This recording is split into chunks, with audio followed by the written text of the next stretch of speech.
Hi guys, it's James Holt back with another video. Today I'm going to talk about how I got started with dropshipping and how that has developed since. A bit more of a personal video, not sure how much you can learn from this, but I have been asked how I got into it a few times, so I thought I'd make the video. So with that said, let's get right into it. A few months back, or actually almost a year back now, I was getting into CPA affiliate marketing. That is probably the most scammy type of affiliate marketing around. You're running ads for shady products, perhaps sort of like email submits, phone number submits. Think of the type of ads that you see on those illegal streaming sites, on free movie streaming sites, sports streaming sites. You get a pop-up and usually it's either for an iPhone giveaway or something like that, or it's for some sort of porn giveaway and adult content. So I was doing that kind of CPA affiliate marketing. At the time I was already successful with SEO. I was running a few niche sites that were making good money and still are to this day. That, by the way, is the business model that has made me the most money up to this point. But I wanted to get into paid traffic because niche sites, they aren't too scalable, and I wanted to learn the method and the skill of paid traffic. I decided CPA was a good way to do that, and in a way it was, in a way it didn't. So it didn't really work, it failed. At the end of the day, I lost some money with it, but I learned a lot, and without those lessons I would never have been able to go into dropshipping and be as successful as I have been. Not saying I know everything, not saying I'm the most successful dropshipper by any means whatsoever. There are guys on YouTube who just blow me away for knowledge, or also just for their own income, being far more successful than me, no doubt about that. But I'm happy with how I'm doing with dropshipping. It's making me good money and allowing me to do some cool stuff in my life, whether that is travel or just have fun around home. Go out, have fun, eat, and I'll pay for everything myself essentially. So dropshipping has allowed me to do that, and I am very grateful for it. We were talking about CPA affiliate marketing. Now, CPA has been around for quite a long time, and the methods for it are very systematic. I was a member of the Stack That Money forums, which is a very good forum. It is brilliant for CPA affiliate marketing if you're wanting to get into that business, and I don't really recommend that you do, but if you are, then it's the place to be. You've got other successful guys, you've got newbies coming up, and you've got guys in between. So you've got everything from complete beginners to guys who have been doing it for 6 months and are making money, to the big guys who are making loads and loads of stacks. That's what makes it a great forum, great information, great guides. So it's $99 a month, it's quite expensive. I'm no longer a member for that reason, just because the info for dropshipping and other online business stuff wasn't quite as good, but for CPA affiliate marketing it was undeniably brilliant. The skills I learned there, they carried over to dropshipping so well, and that's kind of why I have a bit of a different perspective on how to run Facebook ads, for example, or just how to run dropshipping stores in general. What you learn from CPA is to be very analytical. You look at the data and nothing else. You don't trust your gut, you don't trust your instinct, you just look at the data. Data being how much money you spend on ads, how much you make in sales. That is all. Clicks, engagement, time on site, none of that matters. All that matters is money coming in versus money going out. And that is a mindset or a way of thinking that I've applied to dropshipping very successfully. The next thing that CPA affiliate marketing teaches you is tracking. I was never the best at really getting deep into analytics. I loved looking at my site stats for my niche sites. I loved looking at the amount of traffic I got, the amount of sales I made, but I didn't really dig deep into it just because it wasn't worth it, because when you're doing SEO, you don't have that much control over the traffic. You're already getting it essentially for free, so there's no real reason to optimize. You can't really split test much. You've just not got the same benefits to tracking as you do in CPA or with dropshipping. So I really learned to use these trackers like Volume. It's the tracking software that people use for it, and it's a science.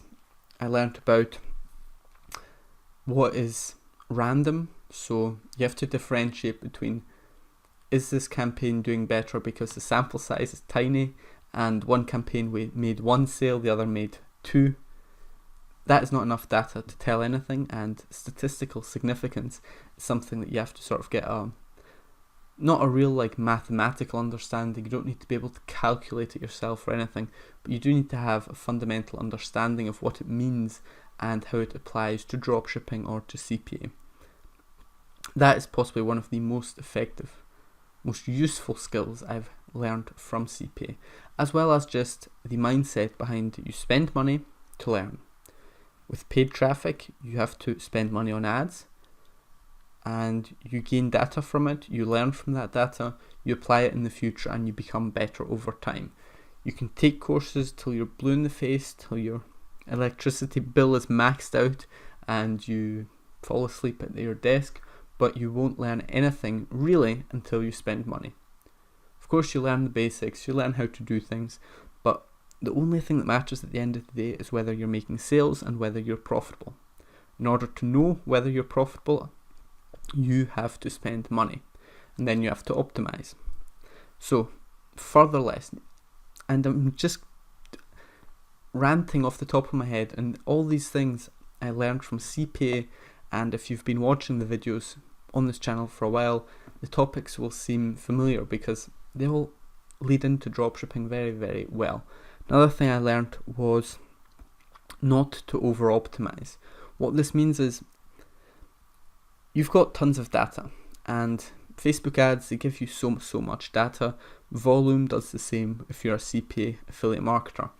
Now, if you've got a fairly small campaign, you're in the initial testing phase, you haven't scaled up much yet, you are getting some sales but not quite profitable. Maybe you're breaking even overall. There's a tendency for people to cut out the things that aren't working. So you might cut out women, or you might cut out people under the age of 30 because those aren't converting as well. Now, the problem with that is you have to have enough traffic left over in order to make money at the end. So if you cut everything, if you cut all the bad traffic sources before you're really converting well, then you're just going to be left with a trickle of traffic at the end instead of the flood that you started with. And then the question is whether that little amount of traffic that was originally profitable, whether that stays profitable. You don't know that. It's the same with Facebook ads and dropshipping. You can run a store and an ad for a product. If you get 5 sales, you can then do the age breakdown and look at which age is converted best. Chances are, based on 5 or 10 sales, you won't be able to say anything conclusive. A common beginner mistake is to look for data and sales data and supposed facts where there really are none.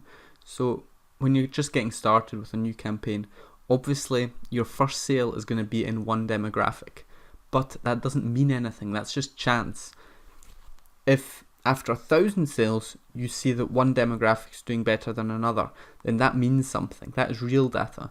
But when you're just getting started, these are just coincidences. Whether your first sale comes from a man or a woman, that is just a coincidence. The statistical significance is non-existent there.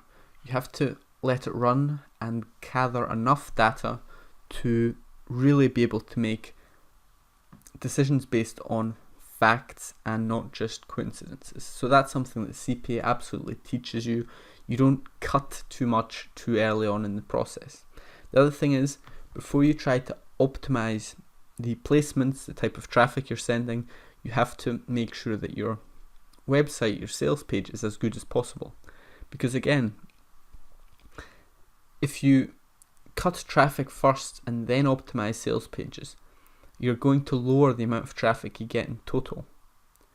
Whereas if you improve the sales page first, split test different pages, you then improve your sales, or you get more sales from the same amount of people, from the same ad spend. That then makes more different traffic segments profitable, and it allows you to do more and more testing. That's a key lesson. So definitely make sure with dropshipping that you improve your product page, your store, your scarcity, your apps, your offer, your copywriting. Copywriting's huge. Improve all those aspects first before you start cutting out traffic segments that aren't doing quite as well as others. Because what you may find is as your product page improves, as your sales funnel improves, previously unprofitable segments will become profitable. And even if it's not quite as profitable as your best segment, you still want to include it in your campaign if it's making a profit. So there is yet another lesson from CPA affiliate marketing. One final lesson before we wrap this up. CPA affiliate marketing, it has a lot of tools for scraping other landing pages. So there's huge competition, and ads rarely run for a long time, because once you've got a successful campaign, you scale up and it gets caught on these tools, these programs, these websites that, for a price of course, these aren't free, these are expensive tools. Other people can spy on your landing pages and your sales funnels. So you've got the tools that everyone uses, and more experienced, better affiliate marketers will find your landing pages, they will download them, maybe make some changes, and throw them back up on their own site with their own link, steal your traffic source, and that's how traffic becomes more expensive, because everyone is doing the same thing.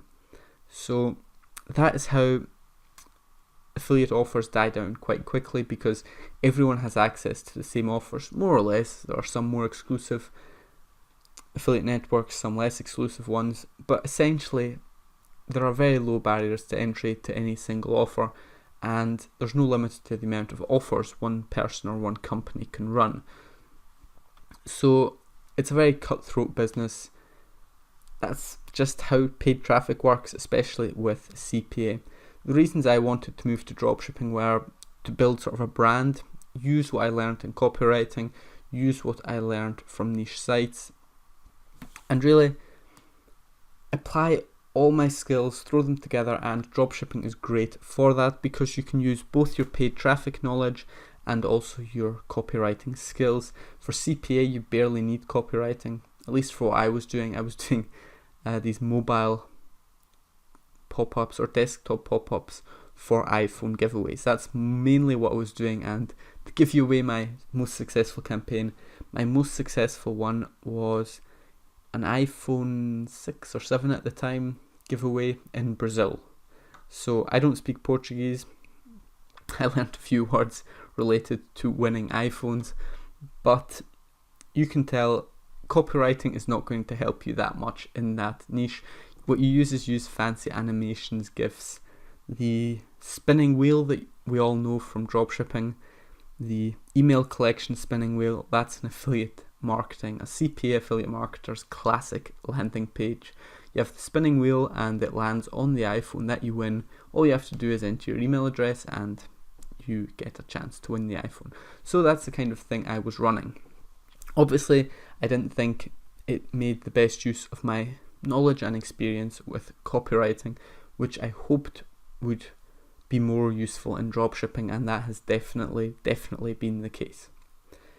Another thing that really bothered me about the CPA model was that you're essentially building someone else's email list. You were building leads for another company, and obviously they were paying you for the leads. They were paying you a fixed amount. So obviously they are making more money on average through their sales funnel on the back end than they are paying you. They can shut down their campaign at any time. They can lower the payout. they can do whatever they want and just screw you over as an affiliate. It's a very fluid business. It is not a long-term business, at least not the way I was doing it. Of course, keep in mind, anything I say about CPA affiliate marketing, take it with a huge grain of salt. I only did it for like 3 or 4 months, lost some money, then made some money, and then took those skills to dropshipping. So I'm very grateful for that. It's another sort of overarching lesson you can take out of my story. If you want to become successful, and Scott Adams talks about this a lot, it's the sort of key concept from his book, How I Failed at Almost Everything and Still Win Big, or Won Big, or something like that. Great book, by the way. It's about the skill stack. You have unique experiences in life. You go through life hopefully working and not just spending all day on Facebook and YouTube, even though I am glad you watch these videos, of course, but you shouldn't be living life, working, learning, not just watching YouTube videos. But what Scott Adams essentially says is, you as a person have different skills, and the way that you become successful, and not just mildly successful, but madly successful, as he has been, I hope to become, you have to combine your skills from different areas of life into one thing. So you don't have to be the best at anything, but if you're good at 5 different things and you can combine them into one business, then you have a unique skill stack that will help you become successful. In his case, I believe it's like drawing, writing, and marketing or something like that, and then he says he combined those into Dilbert, and that made him successful. He's a mediocre drawer, a good writer, and a great marketer, or something like that. And because most people are only great writers, or only great drawers, or only great marketers, but he combines good skills in all 3, that's what made him successful. And while I'm nowhere near as successful as he is, I can say the same for myself. What makes me successful with dropshipping is that I combine my experience with copywriting through niche sites with my experience from CPA. So I have the paid traffic experience and I have the copywriting experience. I combine those 2 together, and already I'm more likely to succeed than people who only have the paid traffic expertise or only the copywriting expertise, and of course just far more likely to people who are new to business in general. That's not meant to dissuade you or discourage you from getting started. Everyone has to start somewhere. You will build this up over time, and one key concept I like to talk about and tell people is that if you view this online business journey as a long-term thing, not just something you do for a few months to make money, but something you do for a decades, for the rest of your life essentially, in some form or another. You never quit this journey. You change business models, you definitely change sites, change ventures, but you're always doing something, you're always learning, you're always moving forward, and that will build skills, that will teach you new things over time naturally, and eventually you will have a broad range of skills. And if you can combine those together in a way that other people can't, just because you might think you're a newcomer and you have no chance of succeeding now, but if you do this for a year, then suddenly you're experienced. People don't stick in at this online business stuff. That's something I've learned over the last few years. Most people are always newcomers. 5 years ago, most people were newcomers. 3 years ago, most people were newcomers, and now still most people are newcomers. It's because people start and they give up. If all you do is you stick in, and in some form or another you stay in the business world, you keep trying, not saying to quit your job and work on this full time, but you keep trying in your spare time, an hour a day, 5 hours in the weekends, whatever, then over time you will develop skills which will allow you to make money, not just in dropshipping, not just in CPA affiliate marketing, but in anything you do. And perhaps one last point to end this video. People are saying dropshipping is dead, and that's just blatantly false. Obviously, people are still making money with dropshipping, so it's not dead. However, what we're noticing is it's becoming somewhat harder in ways because there's just more competition. there is a huge fad at the moment. There's hype around dropshipping. People are talking about it on YouTube. You didn't have that a few years ago. But, and I've been around the internet or the online business sphere for longer than most of you, people have been saying that dropshipping is dead for a few years now. Hard to believe when you see how many YouTube videos there are about dropshipping now. Back then, I think it wasn't quite AliExpress dropshipping that they were doing. It wasn't all about Shopify, but people have been saying dropshipping is dead for years.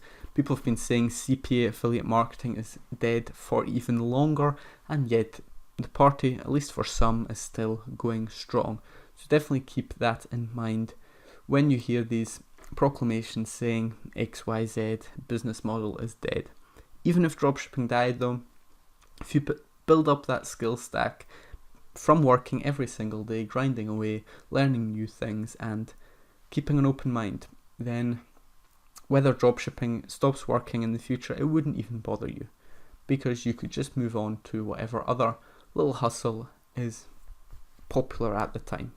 So that's about all I have to say on that. A bit more personal of a video. So if you like that kind of content, please do like the video and leave a comment down below what you'd like to see me talk about. If you have any questions about my story or about online business in general, please do leave them down below and I will get back to you.